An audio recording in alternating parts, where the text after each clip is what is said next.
Travel करणं हे पहिल्यापासूनच आम्हाला आवडते. त्यात मम्मी पप्पांना तर लय आवडते. त्यामुळं काय झालंय, तेच हेरिडिटी माझ्याकडे आले आणि माझ्याकडून ते मुलांकडे पण गेले. आमची सगळी फॅमिली ट्रॅव्हल करायसाठी एकदम उत्साही असते. तर अचानक एक प्लॅन केला गोव्याला जायचा. सकाळी सकाळी वाटेत नाश्ता केला. चला निघालो गोव्याला. गोव्याला जाता जाता पहिला स्टॉप ठरल्यानुसार आंबोली धबधबा. बघितला धबधबा. धबधब्याला तर पाणी कमी होतं. आता ह्या दिवसात कुठलं आलंय पाणी. वाटेत तिथं थांबायचं, धबधबा बघायचा आणि मगच पुढं जायचं.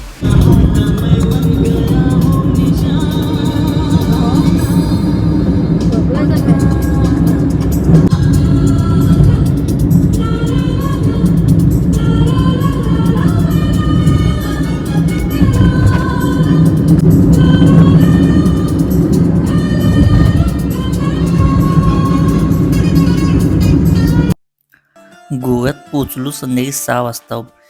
आधीच बुक केलेली रूम येऊन बघतोय तर रूम एवढी मोठी 1 BHK फ्लॅट भरा, एवढी मोठी रूम.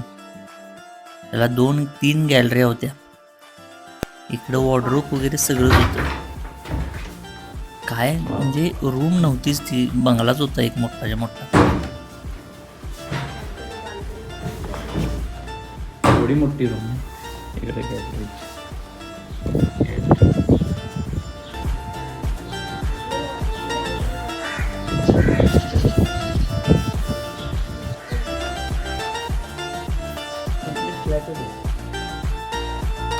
तर गोव्यात पोचलोय आणि गोव्यामध्ये आता रात्रीचे वाजलेत 7.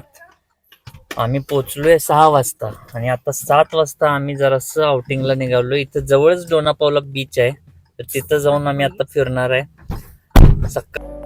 आजपर्यंत ज्या ज्या वेळेला मी डोनापावला बीचला गेलोय ते दुपारच्या वेळेतच गेलोय. त्यामुळे काय झाले, दुपारच्या वेळेला ह्या स्पॉटला गेलं की कम्प्लीट म्हणजे कोकणातल्या वातावरणामुळे घामाच्या अक्षरशः धारा लागायच्या. पण ह्यावेळी संध्याकाळी 7ला गेलो, हे जबरदस्त वातावरण, एकदम म्हणजे गार वारा, शांत समुद्रकिनारी.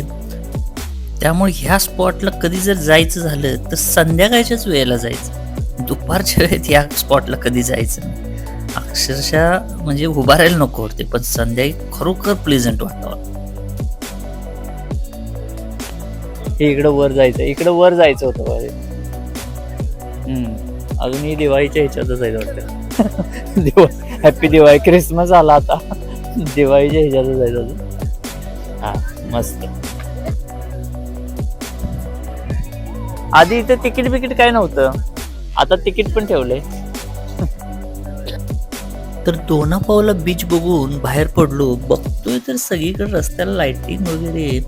तर लक्षात आलं की इथं गोव्यामध्ये फिल्म फेस्टिवल आहे आणि आजचा लास्ट दिवस आहे आणि तिथं सगळे फिल्म स्टार सगळे तिथं आलेले होते. रस्ते एक नंबर सजवलेले होते. सगळ्या रस्त्याला लाइटिंग केलं होतं. प्रत्येक झाडाला सुद्धा लाइटिंग केलं होतं. प्रत्येक झाडावर वेगवेगळे डिझाईन्सचे लाईट्स सोडलेले होते. एवढं जबरदस्त गोवा सजवलेला होता. असं वाटत होतं की कुठला तर सण आहे. पण आम्हाला लकीली शेवटच्या दिवशी फिल्म फेस्टिवलचा शेवटचा दिवस असलेला आम्हाला बघायला मिळालं. रस्ते किंवा त्या फिल्म फेस्टिवलचा सगळा सेटअप सुद्धा आम्हाला बघायला मिळाला.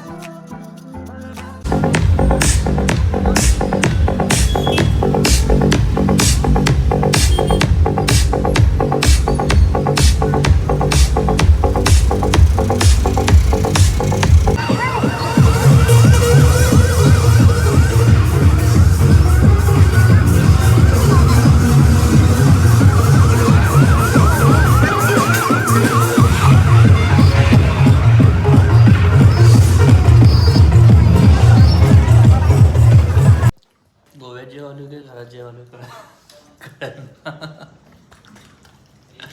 फ्लॅट बुक केल्यामुळं इथं घरगुती पद्धतीनं इथंच किचन आहे आम्हाला अटॅच. शेफ आहे आमच्या बरोबर आणि शेफच जेवण बनवून देतात घरच्यासारखं. गोव्यामध्ये पहिल्यांदा असं लाईक. Good morning. तर नेक्स्ट डे आम्ही अचानक प्लॅन करून गोव्याला आलोय. असं प्लॅन काही 2-3 दिवस आधी सुद्धा केला नव्हता. एकदम ठरलं आणि गोव्याला आलो. दुसऱ्या दिवशी सकाळी उठल्याबरोबर नाश्ता केला, मस्तपैकी जबरदस्त नाश्ता करून दिलता. हे काही घरगुतीच होतं, त्यामुळे इथं काय सांगेल ते नाश्ता मिळत होता. मस्तपैकी नाश्ता केला आणि मग आम्ही फिरायला बाहेर पडलो. सकाळचे 9 वाजता आम्ही बाहेर पडलो. गोव्याला आल्यावर मंदिर फिरायला आलोय आम्ही, मंदिराला व्हिजिट द्यायला. ती साऊथ साईडला मंदिर आहे, त्या साईडला एकदम गार आणि शांत वाटते ना. का सांग? कारण की ते झाडच आहे. झाड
सोडा.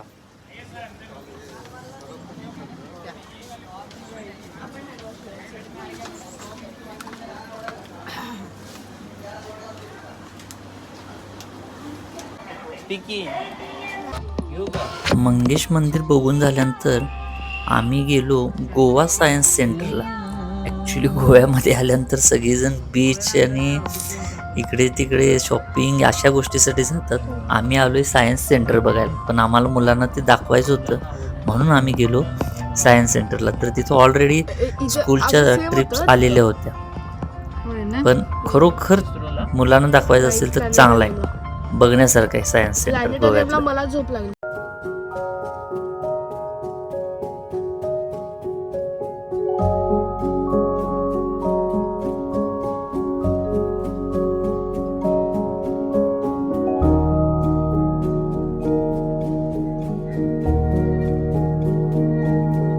हा चेहरा बघा, आपल्याकडेच बघतोय असं वाटतंय.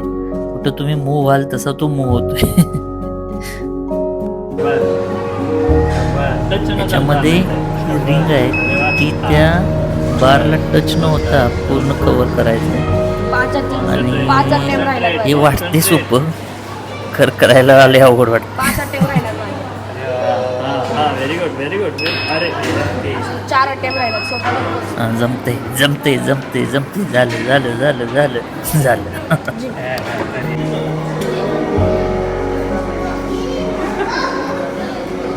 चालू कुठे आहे?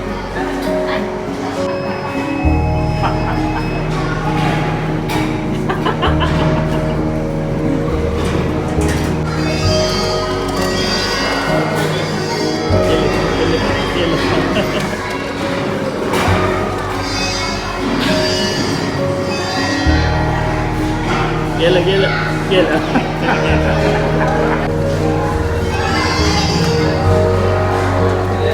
हाते. त्या लोकांनी प्रँक करत बसले. हॉटेलला गेलेलो काय. तर आज दुपारचं जेवण रूमवर न घेता आपण बाहेर जेवायचं ठरवलं आणि कॉपर म्हणून गोव्यात फेमस हॉटेल आहे, जिथं कोकणी थाळी स्पेशल मिळते ती खायला गेलो. आणि तिथं थाळी बघितल्यावर एकदम मन खुश. एक नंबर जबरदस्त थाळी असते. मी मागं पण एकदा जेवलेलो, एक नंबर जेवण असते. काय थाळी बघितल्यावरच तोंडाला पाणी सुटते.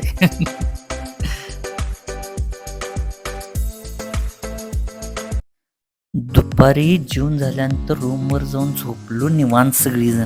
चांगलं 2 तास गरगरीत झोप काढल्यानंतर संध्याकाळी 6:30ला बाहेर पडलो. कलंगूट बीचला आलो. बीचच्या सगळ्याच्या शॉपिंग स्ट्रीटला मस्तपैकी इव्हिनिंग घालवली. मस्तपैकी या रोडवर चाललो. चालता शॉपिंगला काही कसर सोडली नाही. बायकोनं आणि पोरांनी फार झुरळा पाडला. त्या स्ट्रीटवरचं प्रत्येक दुकान पिंजून काढलं.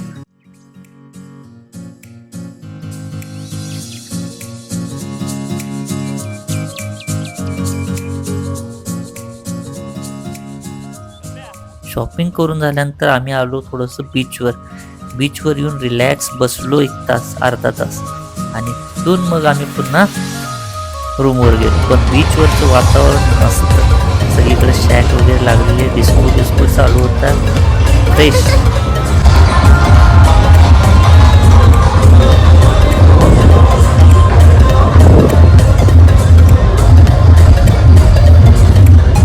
परत जाता जाता ह्यांना दिसला फिश मसाज, तो पण करून घेतला आणि तिथून मग आम्ही परत गेलो रूमवर. रात्री 10 वाजले रूमवर जायला. रूमवर जाऊन रिलॅक्स केलं. दुसऱ्या दिवशी सकाळी उठलो आणि थेट चौपाटी गाठली. खास यासाठी बीचवर आलो पुन्हा एकदा, कारण मुलांनी आल्यापासून लावलेलं की गोव्याला आलो आहे आणि पाण्यात खेळायचं नाही, असं कसं चालतंय. परत सकाळी उठून लवकर ह्यांना घेऊन बीचवर आलो आणि मनसोक्त 2 तास पाण्यात खेळलो. सकाळी 8 वाजता आलतो, 9-9:30 वाजेपर्यंत पाण्यातच होतो आम्ही. मस्तपैकी पाण्यात खेळलो, फुल्ल एन्जॉय केला आणि मग आम्ही पुन्हा जाऊन रूमवर फ्रेश होऊन मग आम्ही परतीच्या प्रवासाला सुरुवात केली. परतीच्या प्रवासाला सुरुवात करायच्या आधी मला समजलं की इथं फाउंटेनेल्स म्हणून एक पॉईंट आहे, जिथं गोव्यातली जुनी घरं ही अशा पद्धतीनं रंगवून त्यांना असं टुरिस्ट पॉईंट केला आहे. तो तेवढा बघितला आणि आम्ही मग परत निघालो. थँक्यू.